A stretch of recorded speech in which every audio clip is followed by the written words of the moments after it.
Hello, Aaron. Welcome back yet again. Hey, Lindsay. Good to be Glad to back. have you. Always fun. Yes, yes. So, we just wrapped up a conversation about change and why change is so hard. Yeah. And it just is. It's very, very hard. And for those of you who missed it, it was the last podcast episode.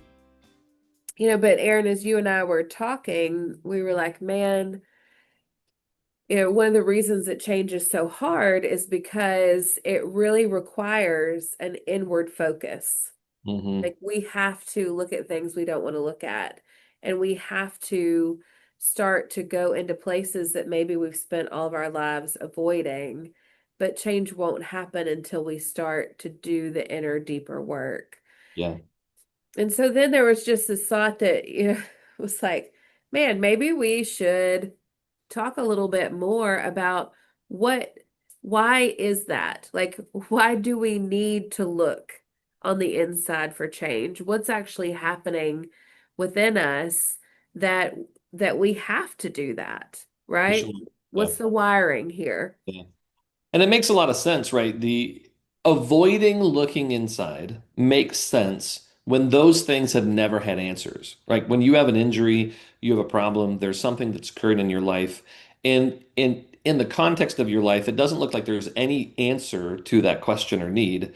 Avoiding it makes sense then. Well, if I just don't like, there's no solution, so I just won't pay attention to it. The problem is that it still lives inside of you. Like we're Yes. not aware of it, but it's still doing things. It's still affecting all the choices we make and the ways we show up in relationships and all those kinds of things. So, but going back to look at that thing that inherently seems unsolvable to us is really hard because it inherently comes with this feeling of like, there's no answer to this. Why am I going to look here? Right, right. Really?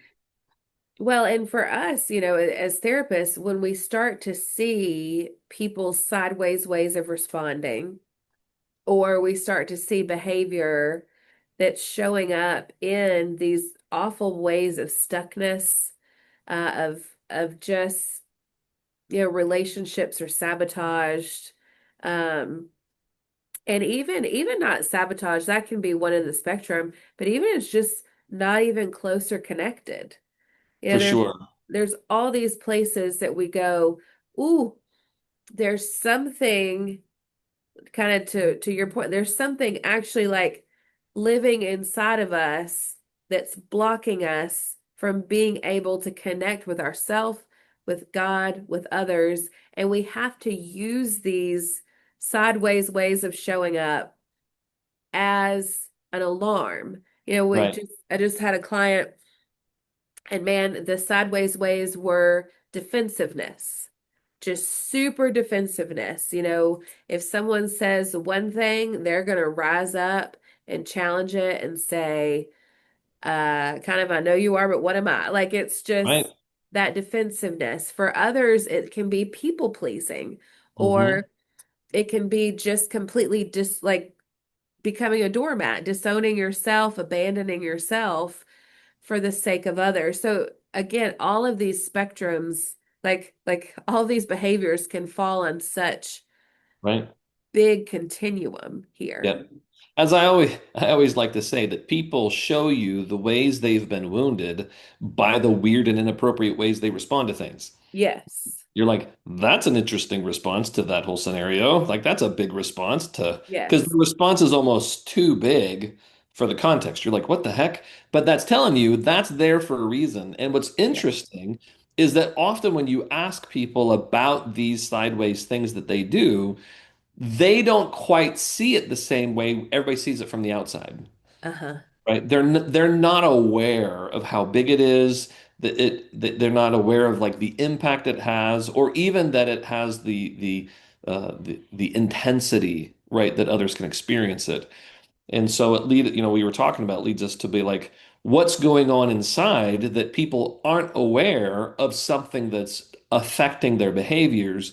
And Right. that led us to the topic of implicit versus explicit feelings, Yes. Yes. And right? these, yes. And the way that God designed us to kind of store these ways of remembering, Right. within us. And so, And it is kind of going back to something that you said was with the weird ways that people show up. What we can also discover is that uh, because it feels normal to the person, they're kind of sitting back and going, why doesn't everybody else show up this way? This is super normal to me. And then we're going to require everyone else to organize themselves around me and around my dysfunction.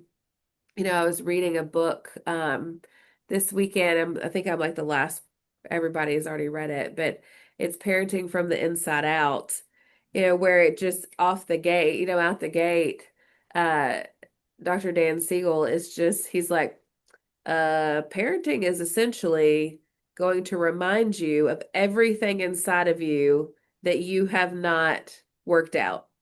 Hmm. And if you don't work it out, you're going to keep these patterns going that are unhealthy throughout family lines, which is a Hmm. pretty huge deal.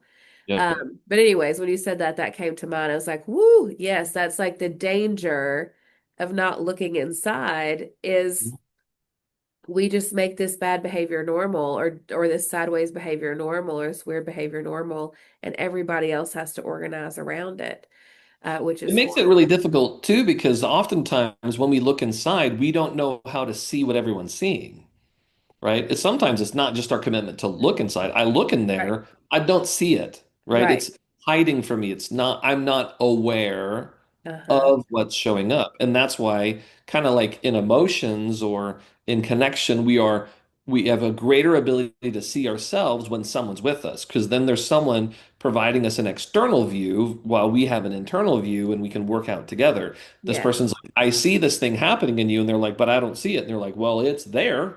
Yeah. It's it's observable. And then the Right. question is, so what's happening? Are you gaslighting me or what's happening? And that sense of, what I have access to, what myself is aware of within Uh-huh. myself. Right. And then there's everything that is like, Joseph Ledoux would describe as subcortical, right? It's underneath the cortex. There's Yeah. two roads to the path of emotion. One is through awareness, and then there's a low road that just plays through and affects our body.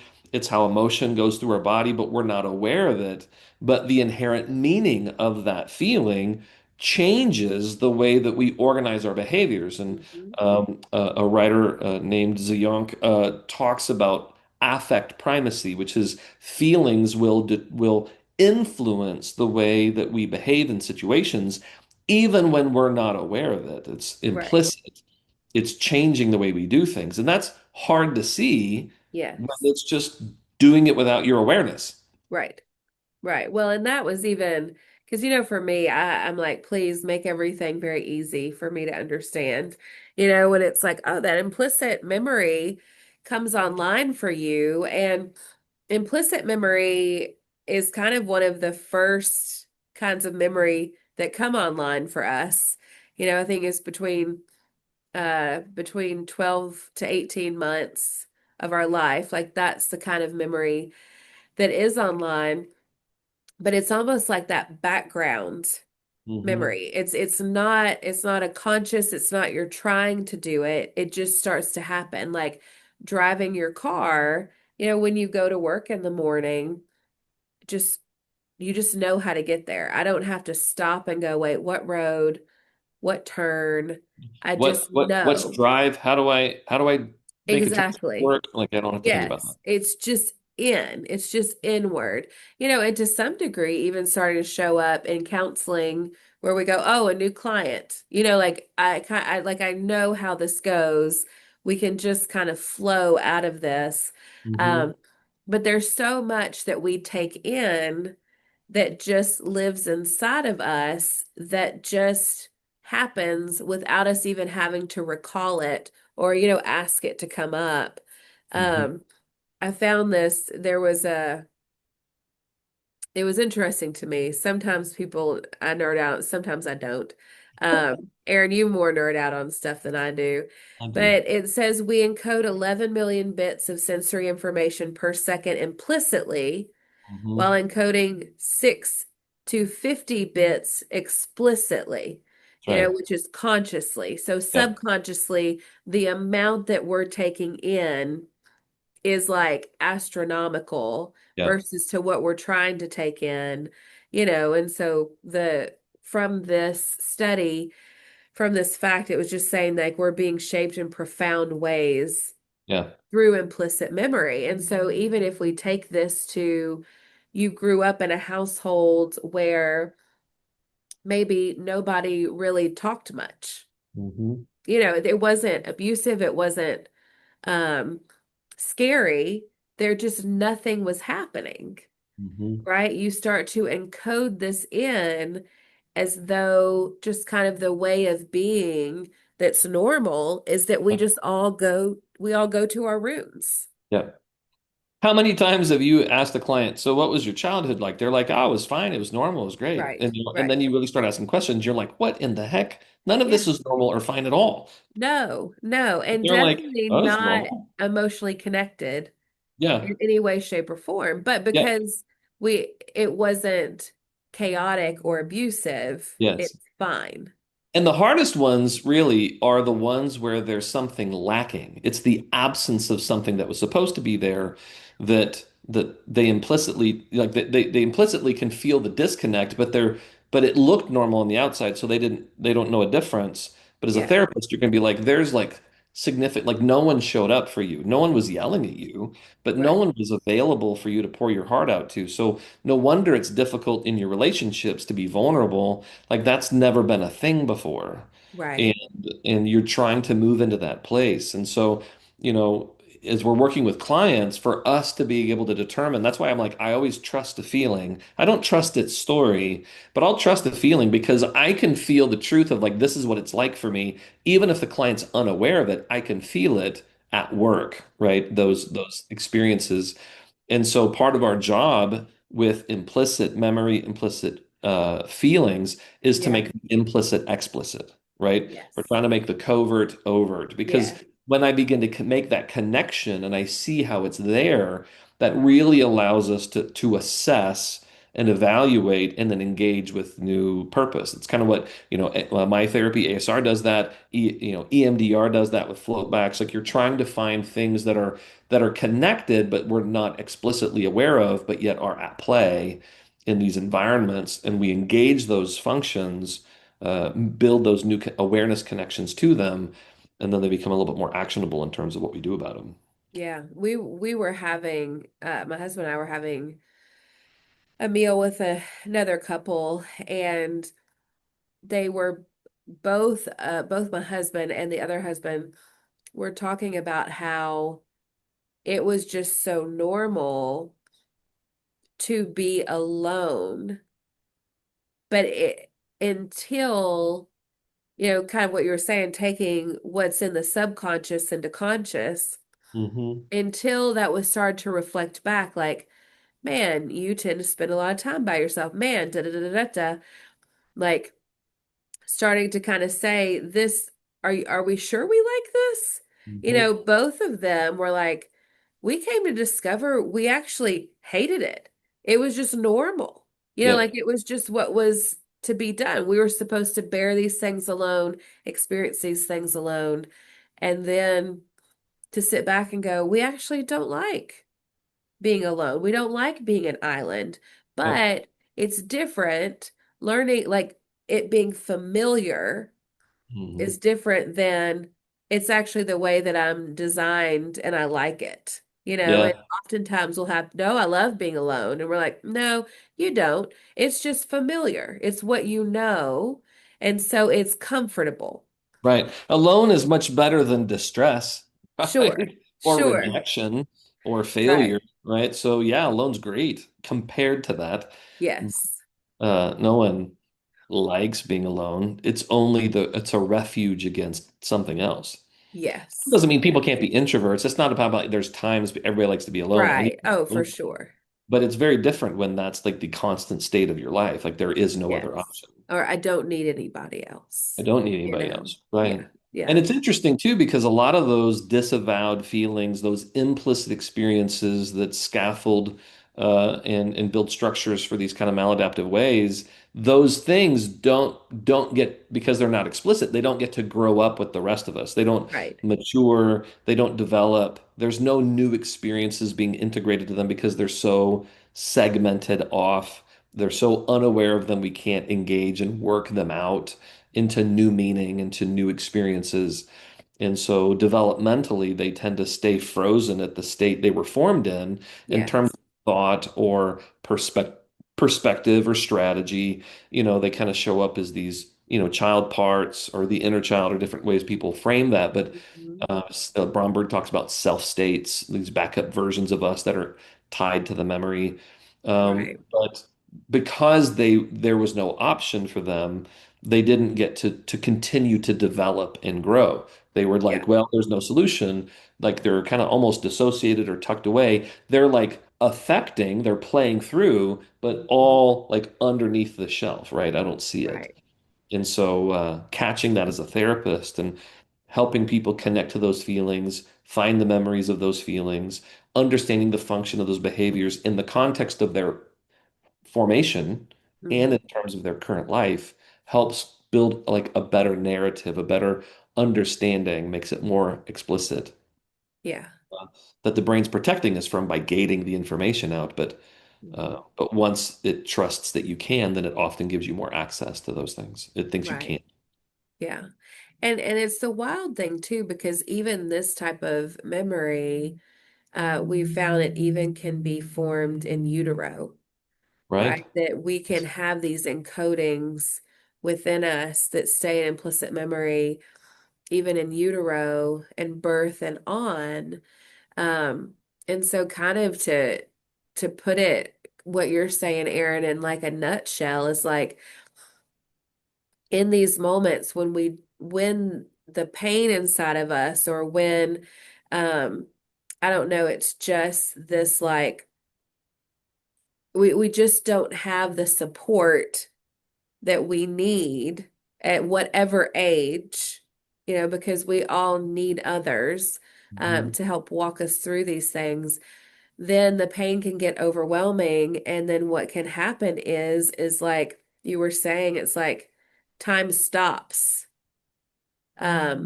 inside of us at this age, Mhm. and it just stays stuck there. So for us as therapists, we can all of a sudden feel like we were sitting with a grown up, and then it's like a child took over Mhm. almost, right? Yep. And it's because these painful places inside are starting to waken up, but they Mhm. also do that in life today anyways, is when it starts to feel like that same kind of pain that got stuck gets touched on in any sort of way. Like that's when our whole body awakens and starts to do these sideways behaviors, Yeah. because it's like, oh, we don't want to go back there, we don't want that to happen again. um Dr. Dan Siegel in the book that I was reading this weekend, he was talking about holding his own kid and hearing the cries of his kid and wanting to do, like, noticing everything in his body wanted to be away from his own kid, and Mhm. having to sit in curiosity as to what is that in me that wants to be away from my own kid when he's crying, Right. right? And the lovely thing is he sat and did that work. And Right. as he sat to do that work and to journal and just be open about like what is it about these cries, he started to remember all the other cries of kiddos when he was working at a hospital, Mm. right? So that he was able to then start to work through that painful time that he just shut off because it was like during an intern, is to, you Right. had to move and groove. You don't get to sit back and think about it. Mhm. But if he would have not have done that work, then he could have continued to stay disconnected from his kid, Yeah. or had told his kid, stop crying so much, I don't need you to cry so much. Like he would have had his kiddo have to reduce, the child has to reduce their stress so Mhm. that he didn't feel stress. But Right. instead what he did is he increased his window of tolerance to sit with that distress. So now his kid has an adult who can be with him in the pain, um, and say it's okay to have these tears. And what I love about that story is that, especially as supervisors and trainers, like stuff you and I do all the time with other therapists, that's how we so identify a person of the therapist issue showing up. Because while we're talking all this is true of clients, it's also true of all the therapists, right? Right, 'Cause when you're sitting with a trainee, you're sitting with someone you're doing training with, and you're listening to them, and then you're like, how come like their response isn't matching or is like believing the false story? It's wanting to right, reject the rejecting feeling they're getting from a client. Like something's happening. We're like, why are you disconnecting from the client right here? And you right, would get curious about the therapist because there's an implicit thing in them that is now preventing that therapist from actually doing the work. Why aren't right. we running to the distress? Why are you believing the story of distress? Like, why aren't you seeing what's happening beneath? And that's usually because there's something very similar happening in the therapist.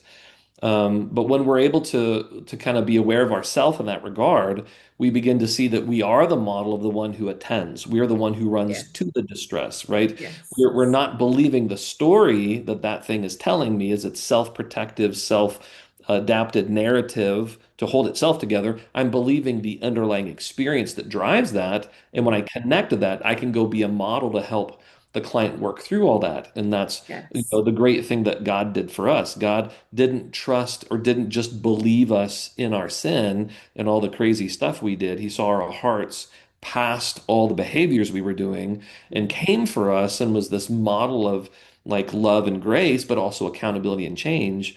And yes, that's kind of the role we have is not believing just the ways people act out, but trying to understand the function beneath that because something has happened that client may not even be aware of. It's an implicit function right, that makes sense to them, but they're missing the distress or they're missing what they've needed, and we can go help them connect to that. And that's the key, often, like to getting to change, working from the inside out versus from the yeah, outside in.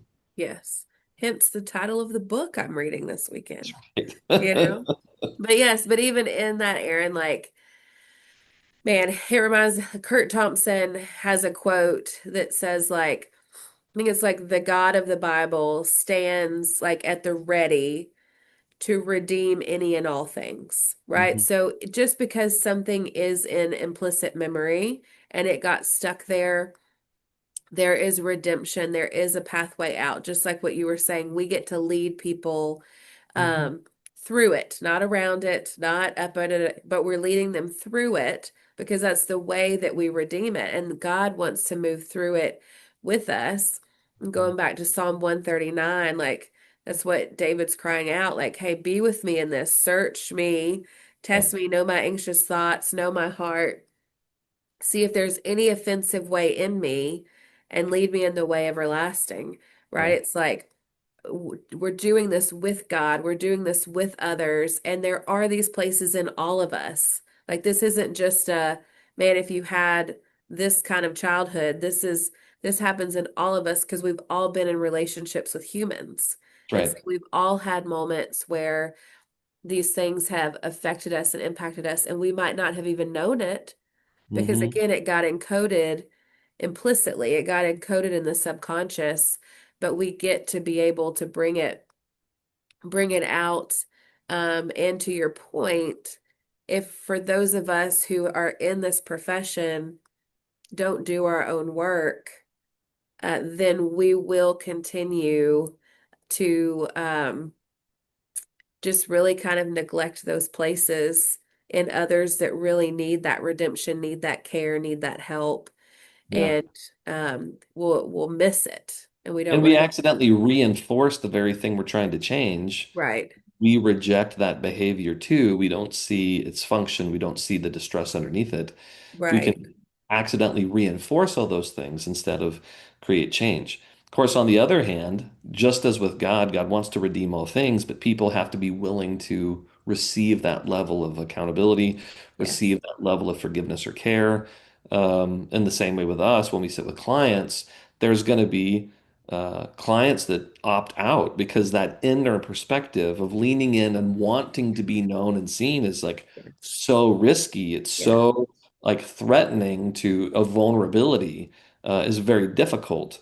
And so that's why we try to come in firm but soft, like to Right. attend to those things to create enough security to encourage that type of delving into themselves. But, when people say, I don't want to do that, and they opt out and they do, they're like, I don't want to do this anymore. It's too hard. Then we have to be careful not to feel that that's just a rejection of us. That's not just our Sure. failure. It may be the wrong time. It's the wrong season. They need a little bit more something before they're willing to do the work. We're just a role. We're a small chapter in the book of in the story of a life. But it will happen. But it still increases the burden on us to do everything we can to see them as a whole person, to see those Uh-huh. functions, to help them, guide them at the edge of their tolerance to connect to those implicit things that are driving distress so that there's a path to restoration. And then, they will or they won't, or they can or they can't, but we're just doing everything we can uh, Hmm. walk that process. Yes, yes. Because if we become the kind of people who are good at being with others in pain, which means we have to tend to our own pain too, Mhm. then we are better trusted and believed as well by our clients because we are also doing the work. We're not saying, this is a great idea to do. Like we are actively doing it too, which does make that more trustworthy as Yeah. well. It's kind of like we're all in the trenches together, Mhm. versus I'm just going to give you this advice and hope it sticks. It's like, no, I know this helps bring about freedom. I know, and I want it for you because I care about you too. That's right. So, That's right. yeah. Yeah. Well, Erin, good conversation. As And always, I know, it's kind of fun. It's like, okay, we probably could talk even more about this right now, but we're going to come back and we've got a few good ones already lined up in the hopper. that's So right. we're excited to have some more conversations with you guys just about faith, neuroscience, how we're wired, and attachment. So Yep. thanks for the conversation, Erin. Yep. We'll see you next time. Bye.